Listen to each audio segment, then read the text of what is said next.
साथियों, समाजवादी पार्टी के राष्ट्रीय अध्यक्ष आदरणीय श्री अखिलेश यादव जी के निर्देश पर समाजवादी पीडीए पखवाड़ा जन पंचायत करने की आवश्यकता क्यों पड़ी? आदरणीय श्री अखिलेश यादव जी ने हम नौजवानों को यह आदेश दिया है, यह आह्वान किया है कि नौजवानों, अब समय बहुत कम बचा है और लड़ाई बहुत बड़ी है, इसलिए नौजवानों गांव की गलियों पगडंडियों में निकल जाइए और समाजवादी पार्टी के विकास कार्यों को, आदरणीय श्री अखिलेश यादव जी की सरकार में हुए विकास के कार्यों को आम जनमानस से पुनः अवगत कराने का काम करिए। आदरणीय श्री अखिलेश यादव जी की सोच बहुत पॉजिटिव थी। आदरणीय श्री अखिलेश यादव जी के पास एक अच्छा विजन था। आदरणीय श्री अखिलेश यादव जी पढ़े लिखे नेता थे, उनके अंदर जातिवाद नहीं था। जैसा कि हमारे महासचिव महोदय ने बताया कि पीडीए का मतलब जहां पिछड़ा दलित अल्पसंख्यक है, वहीं ए से जहां अगड़ा आ जाता है, अगड़े लोग आ जाते हैं, वहीं ए से हमारे अल्पसंख्यक भाई तो आते हैं, वहीं ए से आधी आबादी भी आ जाती है, वहीं ए से आदिवासी साथी भी आ जाते हैं। इसलिए साथियों, आपसे इस पीडीए पखवाड़ा के माध्यम से समाजवादी पार्टी के सम्मानित नेता, सम्मानित साथी आपसे अपील करने आए हैं कि आने वाले 2024 के लोकसभा चुनाव में आदरणीय श्री अखिलेश यादव जी इस लोकसभा में चाहे जिस कार्यकर्ता को, चाहे जिस नेता को यहाँ का प्रत्याशी बनाकर भेजते हैं, आप सब बिना जात के भेदभाव के पूरी ताकत और एकजुटता के साथ, पूरे तन मन धन के साथ आप लोग प्रत्याशी को न देखकर आदरणीय श्री अखिलेश यादव जी के चेहरे को देखकर यहाँ भारी से भारी मतों से लोकसभा के प्रत्याशी को जिता देना। साथियों, यही अपील करने यहाँ के सम्मानित नेता, सम्मानित प्रभारी आप सबके बीच में आए हैं। आदरणीय श्री अखिलेश यादव जी की जब सरकार थी, आदरणीय श्री अखिलेश यादव जी ने बिना जातिगत भेदभाव के, चाहे डायल 100 हो, चाहे समाजवादी एम्बुलेंस हो, चाहे कन्या विद्याधन हो, चाहे विश्वस्तरीय कान्हा स्टेडियम हो, चाहे 22 महीने के अंदर लखनऊ आगरा एक्सप्रेसवे बनवाने का काम अगर किसी ने किया, वो तो हम सबके नेता आदरणीय श्री अखिलेश यादव जी ने किया है। आदरणीय श्री अखिलेश यादव जी ने डायल 100 की व्यवस्था अगर लागू की, तो डायल 100 की व्यवस्था अगर आप फोन कर देते हैं तो वो आपसे ये नहीं पूछता कि आप यादव हैं या पटेल हैं या मौर्य हैं या बिंद प्रजापति ब्राह्मण है। अगर आप यादव हैं तभी आपके यहाँ जाएंगे, वो बिना जाति पूछे हुए आपके यहाँ जाता है। तो ऐसे हमारे सोच के नेता आदरणीय श्री अखिलेश यादव जी हैं। आदरणीय श्री अखिलेश यादव जी ने समाजवादी सरकार में आईपीएस अधिकारी नवनीत सिगेरा जी को अमेरिका की धरती पर भेजकर डायल 100 की व्यवस्था हमारे आपके उत्तर प्रदेश में लागू की। आदरणीय श्री अखिलेश यादव जी की सोच पॉजिटिव थी, क्योंकि आज सूलों पर आए अगर तो टकराना जरूरी है और जिंदा हो यदि अगर तो जिंदा नजर आना जरूरी है। साथियों, इसलिए पिछड़ी जात के लोग यहाँ पे, हमारी माताएं बहनें, नौजवान साथी एकत्रित हैं। आप सबसे अपील करते हैं इस पीडीए पखवाड़ा के माध्यम से, आप सब अपने बच्चों का भविष्य देखिए, आप सब अपनी आने वाली पीढ़ियों को देखिए। आदरणीय श्री अखिलेश यादव जी की और समाजवादी पार्टी की नेताजी की जब सरकार थी, तो नेताजी ने किसानों की नहरों की सिंचाई मुक्त की थी। दादाजी आप बैठे हैं, किसानों की नहरों की सिंचाई सपा सरकार में मुफ्त थी। पेट्रोल डीजल का दाम आज आसमान छू रहा है, सरसों के तेल का दाम आसमान छू रहा है। आज महंगाई अपने चरम सीमा पे है। आज एक गरीब किसान आवाम का बच्चा विश्वविद्यालय में पढ़ाई नहीं कर सकता, क्योंकि समाजवादी पार्टी के संरक्षक परम श्रद्धेय नेताजी के गुरुजी आदरणीय श्री उदय प्रताप सिंह जी ने एक शेर कहा है कि ना तेरा है ना मेरा है, ना तेरा है ना मेरा है, ये हिंदुस्तान हम सबका है। जितने समाज के लोग बैठे हैं, ये सबका हिंदुस्तान है। तो मैं आपको बताना चाहता हूं, आदरणीय श्री उदय प्रताप सिंह जी ने एक बहुत बड़ी बात कही है कि ना तेरा है ना मेरा है, ये हिंदुस्तान हम सबका है।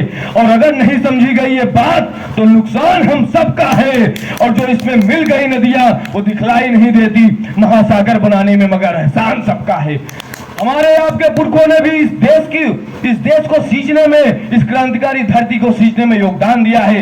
यादव, पटेल, मौर्य, ब्राह्मण सभी जात के लोगों ने योगदान दिया है, तब आज हमारा भारत देश आजाद बना है। इसलिए समाजवादी पार्टी के नेता आदरणीय श्री अखिलेश यादव जी ने हम नौजवानों को यह आदेश दिया है कि नौजवानों, इस पीडीए पखवाड़ा के माध्यम से, हमारे सम्मानित मंच के मंचासीन नेताओं के माध्यम से ये आदेश देने का काम किया है कि ये लड़ाई बहुत बड़ी है और आप सब पूरी ताकत से, आप सब अपनी आने वाली पीढ़ियों को ध्यान दीजिए।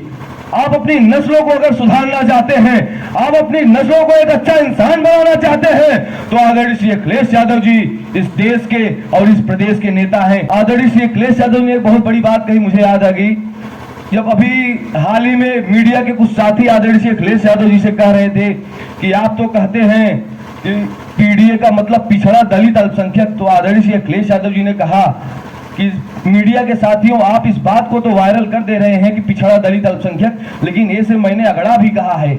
यहाँ हमारे अगड़े समाज के बड़े नेता आदरणीय श्री दीनानाथ सिंह जी प्रभारी बन के आए हैं, तो पीडीए का मतलब जहां सर्व समाज के लोग सम्मानित लोग हैं, इसलिए नौजवान साथियों, आदरणीय श्री अखिलेश यादव जी के दिए हुए रास्ते पर श्रद्धेय नेताजी के दिए हुए मार्ग पर बाबा साहब अंबेडकर का संविधान आज खतरे में है। आज बाबा साहब अंबेडकर के दिए हुए संविधान पे भाजपा सरकार कुठाराघात करने का काम कर रही है। आज देश का लोकतंत्र खतरे में है, लोकतंत्र की हत्या हो रही है। आज देश के संसद भवन के पास इस संविधान की प्रतियां जलाई जा रही है। इससे बड़ा दुर्भाग्य क्या हो सकता है। इसलिए मैं बहुत कम समय में, चूंकि सम्मानित नेताओं को अपनी बात कहनी है, इसलिए मैं 2 लाइन में अपनी बात खत्म करूंगा कि जलते घर को देखने वालों, फूस का छप्पर आपका है, आपके पीछे तेज हवा है, आगे मुकद्दर आपका है, और उसके कत्ल पे मैं भी चुप था, मेरा नंबर अब आया, मेरे कत्ल पे आप भी चुप हो, अगला नंबर आपका है साथियों, अगला नंबर आपका है। बहुत बहुत धन्यवाद। आदरणीय श्री अखिलेश यादव जिंदाबाद, समाजवादी पार्टी जिंदाबाद। समाजवादी पार्टी, लोग कहते हैं समाजवादी पार्टी, यकीन मानिए जो पूरे समाज को लेके चल रही है वही समाजवादी पार्टी है। आप पटेल के घर पैदा हो गए, हम यादव के घर पैदा हो गए, कोई बिंद के घर पैदा हो गया, इसमें हमारा क्या है। अगर हमारे अंदर कोई चीज होनी चाहिए तो वह सिर्फ एक इंसानियत होनी चाहिए, सिर्फ हम आप एक इंसान हैं।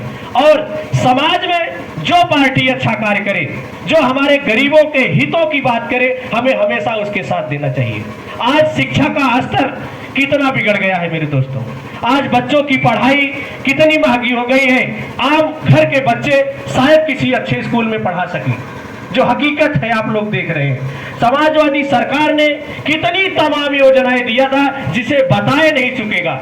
आप देखें, एम्बुलेंस थी, सरकारी अस्पतालों में इलाज कितना फ्री था, इतने बड़े बड़े रोड, इतने अगर आज यही बच्चे आने वाले 10 सालों में हम आपसे पूछेंगे कि जब बाबा साहब का संविधान खाया जा रहा था तो आप लोग क्या कर रहे थे, यकीन मान लीजिए हम कभी आप लोगों को जवाब नहीं दे पाएंगे उन बच्चों से कि हमने क्या कहा।